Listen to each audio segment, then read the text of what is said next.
You may think a war zone half a world away has nothing to do with your pharmacy, but it absolutely could affect the pills in your medicine cabinet.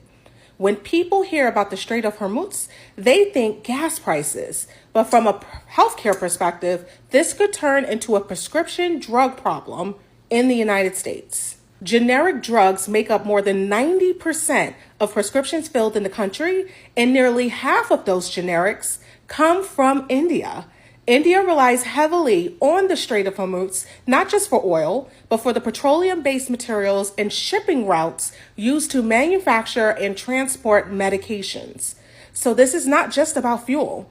It is about the entire supply chain behind your prescriptions, including raw ingredients, production, refrigeration, and global shipping. Right now, experts are not saying patients need to panic. Most distributors have about 30 to 60 days of supply on hand, and some manufacturers report even more. But if this disruption continues, the pressure builds quickly. The first signs will not be empty shelves overnight. It will look like delays, tighter inventory, and rising cost. And it will likely hit the most common medications first. So things like antibiotics, blood pressure medications, diabetes drugs, statins, and basic pain relievers. So from a nursing perspective, this is where patients need to be smart, not scared. Do not hoard medications. Do not ration them on your own. Refill your prescriptions on time. Keep an updated medication list. And if something is unavailable, call your pharmacist and clinician early to discuss alternatives. So bottom line, this is not a medication emergency today, but if the Strait of Hormuz disruption continues, it could absolutely become a patient safety issue tomorrow. Iran has just offered anybody who is willing to remove Israel and the USA from Iran, away from the Strait, they can use the Strait. Do you know how important the Strait of Hormuz is? Everybody is going to know the Strait of Hormuz in World War III history class. Every single one of those children would know what the Strait of Hormuz is. This has just created open season for attack on the U.S. Do you not realize that? Iran saying, I've closed the Strait. Whoever can get the princess out the tower can have the princess. That's exactly what they've done. We're cooked. We're cooked. There are definitely some people making some plans right now because the Strait of Hormuz is money. Is straight money. Oil, resources, the Middle East, money. And now anybody who uses that now has a motive to go and attack the US. Any government that has beef with the US, any group of people who has beef with US citizens, who sees the propaganda that America is putting out to the rest of the world about the military soldiers, especially the white boys in the military who are like, oh, I just can't wait to get over there, da-da-da-da-da. Those niggas will fight for the Strait. We'll fight y'all for the Strait. Who do you think is willing to fight y'all for the Strait of Hormuz? For that money, everybody is. For that money, private contractors are going to go to leaders of countries and be like, so when are we getting the Strait back? Now, Trump thought that by killing the leaders of Iran, the supreme leader, the heads of military, he would have managed the situation in Iran. But there's one thing that is arising, that is about the Strait of Hormuz. Trump said that he doesn't need the Strait of Hormuz because the United States doesn't entirely depend on it for oil transportation. But this is a revelation I've picked from Americans on how America largely depend on the Strait of Hormuz. So let us continue watching these videos on the explanation of how America is highly dependent on this factor of oil that passes through this Strait of Hormuz. And let's talk about it in the end. And if you're watching us for the first time, kindly I urge you to make a subscription to this our channel. That is how you support us. So let us watch and comment in the end. Okay, so in this war, a lot of people are talking about something called the Strait of Hormuz. And if you're an American like me, you weren't taught geography in school and you might not know what that is or why it's important. So I'm just going to make this quick video to explain. So Donald Trump waged an illegal war with the Middle Eastern country of Iran, and it's going pretty badly. There are hundreds of American casualties. The amount of people that passed away is officially at 7 as of right now, but it's probably going to be a lot more. And on top of that, Iran, because they can't hit the United States, are doing various alternative methods to try to attack us. Like they're using really cheap drones to like shoot down our defense systems and attack like bases and embassies that we have. And also there's like stochastic terrorism that's taking place at various like consulates and stuff. Like just anything with America's name on it that's anywhere accessible to Iran is getting messed up basically, right? But the most effective thing that Iran can do to attack the United States is affect us economically. So Iran is, like all the other Middle Eastern states, very rich in oil, right? And the oil that comes from that region of the world accounts for about 1/5 of the oil that exists on Earth. So if 5 people gas up their car, then like one of them got their oil from this small region, right? And the oil from this region has to pass through the water, right? And the waterway that it passes through is called the Strait of Hormuz.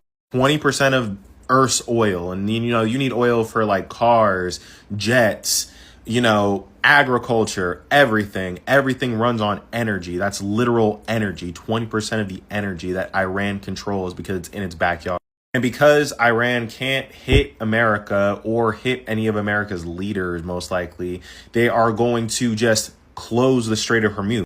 Reports are coming in that they're setting up sea mines in the strait. So basically, if any kind of oil tanker or Navy ship tried to pass through that waterway, it would blow up on contact. Now, if you're like Exxon or BP or like whatever other like gas company, it's like you don't want to send your ships through waters with bombs in them, right? So that means that like 1/5 of the world's oil supply would be instantly cut off, and who knows like what kind of like effect that would have. I'd spiked prices and just raised global tension because everything would be more expensive for everyone. Plus, the majority of the people that get their oil from here is like the Asian countries like China. So China might not like that, right? And it's escalating. It's just getting crazier and crazier and crazier, yo. Yep. You know, I actually miss when presidents were informed, as in, I miss when they knew what they were talking about. So Trump says that the United States does not use or need the Strait of Hormuz. And baby, I thought I'd give him a fact or two. Number one, your American farmers, they rely heavily on the Strait of Hormuz. The fertilizer that they need for their farms to help their crops grow, they rely on the strait for that fertilizer. Number two, although this is a very small fraction, 7% of the crude oil that comes through the strait, the United States rely on that. Again, it's very small, but that 7% can disrupt a lot. Look at where we are today. So Trump, the U.S. indeed does use the Strait of Hormuz. Why you are the president and you don't know that, I don't get it. This is a big deal, so I had to make a video about it. And no other president in our history has ever done anything like this. And we've taken control of the Strait of Hormuz. And it's located between the Persian Gulf and the Gulf of Oman. And it provides the only passage from the Persian Gulf to the open sea. And about 25% of the world's oil passes through it. 20 million barrels a day. 80% of the oil is destined that passes through there for China, India, Japan, and South Korea. Saudi Arabia, the UAE, Iraq, Kuwait, Qatar, and Iran rely heavily on it for exports. Saudi Arabia, 38% of their exports go through there. But Trump's just taken control of it. And he's basically taken control from London. And Lloyd's of London, who is one of the oldest insurers in the world, and they insure big things, they've insured the ships that go through the Gulf. They've done it forever. And what that means is they just ensure their safety back and forth. And when there's a conflict in the world, depending on if it affects that area or not, they will raise the prices. And sometimes they'll raise them, 2 times what their regular rates are, or 3 times, depending on what's going on. And they've always done this. So, they have just said that with what's going on in Iran, that they're refusing to insure any of the ships that are going through there. So Trump said, okay, you don't want to do that? Here's what's going to happen. He said, America is going to insure these ships. He said, not only are we going to insure these ships, he says, we're going to do it at a lower cost than you've done. Not only that, he said, but we're going to have military escorts to make sure they stay safe. So he just cut them out completely. And there's no reason for these countries to go back to Lloyd's of London when we'll do a better job and at a lesser price. So he's just cut them off from a lifetime, basically, of controlling that. So now we do. It's being reported that all of the ships and all the activity that have been happening in the Strait of Hormuz has been halted. That is such a disaster because so much oil, not just oil, so much, literally everything goes through that ship. Not only does a ton of shit, not just oil, go through there, but it moves through about 20% of the world's oil supply daily. And apparently shit's getting cut off. Oh, it's about to get bad. Here's what people didn't think about beforehand. You know that Iran or any country, if they really wanted to, could destroy the United States just by boycotting us, just by cutting off our... Does no one remember COVID? How this country was brought to its knees because of the supply chain shortages? And these hosts will be warmongering with China. Our country would literally collapse if China decided not to do trade with us anymore. Anyone could actually destroy our country without ever going to physical war with us. All they have to do is cut us off from commerce. Do people have any idea how much it's going to devastate the U.S. economy to cut off oil like that? No, they didn't think about that. Here's what I want you to understand. When you start getting upset about this, you need to blame Trump. This is not on Iran. This is not on any of the other countries, okay? This is on the United States of America and the Israeli regime.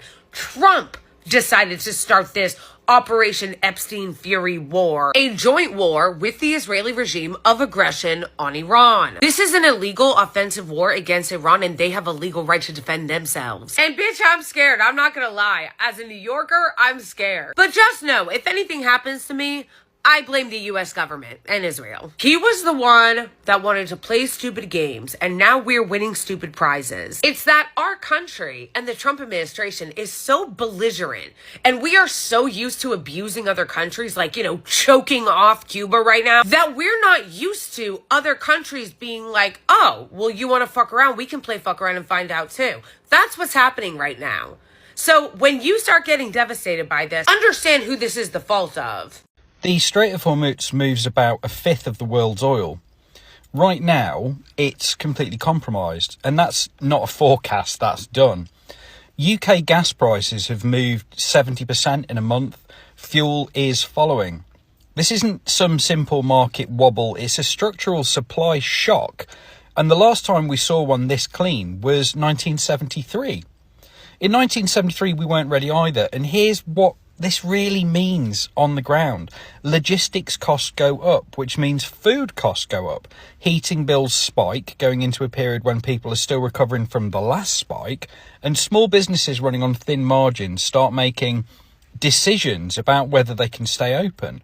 None of that is complicated. It's just physics. It's just reality. Less supply, same demand, prices go up until something breaks. So you have to deal with the demand side fast. Week 1, the government does have options, and it can tell every civil servant who can work from home. The same day, the same instruction should go to every company on a government contract. That's already in the terms. So there's no new law, no debate. You've just taken 2 maybe 3 million vehicles off the road before the week is out. You run a public advisory alongside it. Simple ask: if you don't need to travel, don't.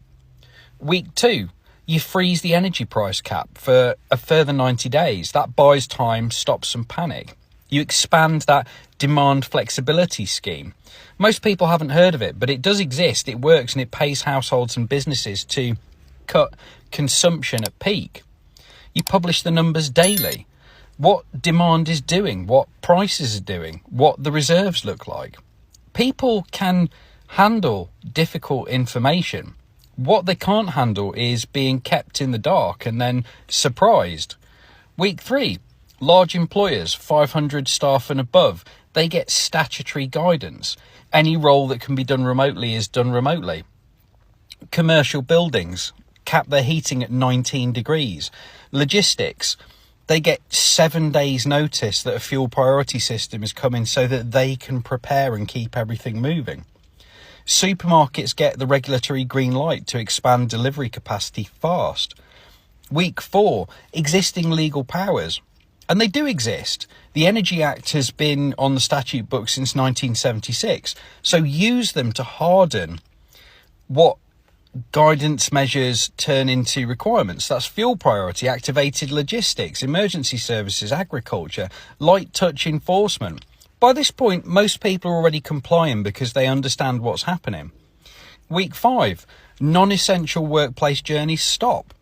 Delivery becomes the default wherever it's possible. So you're minimising traffic on the road and maximising fuel efficiency. Buildings power down outside working hours. A national logistics coordination unit, same model as a vaccine rollout really, can make sure that food, medicine and fuel move to where they're needed. And nobody stops working. That's the point. This is not a lockdown. Knowledge workers work from home. Drivers drive. Warehouses run. The economy doesn't stop. It just stops wasting energy on things that don't need doing in person. Net result, 25 to 30% reduction in national energy demand. That is enough to move the wholesale price, enough to buy the window that we need to sort the problem out of longer term supply. It's 5 weeks, existing powers, no new legislation, no furlough. The question is never, can we do this? Is it possible? It's always whether in the UK we'd move early enough for it to matter. And the government has a 5-week window here to do something substantial that's going to save us a lot of mess that will drag on all the way through the summer. So implement a 5-week plan. It's a simple one. Let's do it. America, which has been an admirable state, a nation that has been a harbor of innovation, a harbor of creativity, a harbor of all the admirable things, is being killed by the pride of one individual. And that pride is manifested in a way that cannot be imagined. For instance, our old president of the United States of America says that he doesn't depend on something that for sure he knows helps the whole world. It means that he's isolating America from other nations, because all the prices of goods, the prices of oil, everything is intertwined in a way that if one country is largely affected, one country that is a great oil exporter like Iran, if it is highly affected without exportation being done, or rather even importation, then this one has a far-reaching effect on every other country that is dependent on this country. And in trade, all these countries have a mutual engagement. You will find that in Iran, there are imports from the United States. In Iran, there are exports. And this Strait of Hormuz has been one channel that must be appreciated, even though it contributes a as they say, 7% to America, that 7% of oil is significant.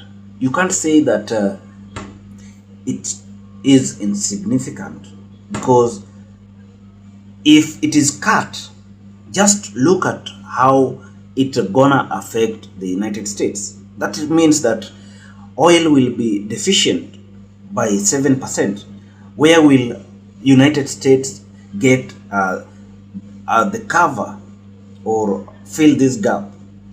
So when Trump talks like that, it means that he doesn't have the know-how of how states work. He should be educated on that. And that is what people have done in this video. So I want you also to share your thought on this matter. Hit our comment section and tell us what you feel about this. If you're watching us for the first time, kindly, as always, do not forget to subscribe to this, our great channel. We call it Afro Minds. We mine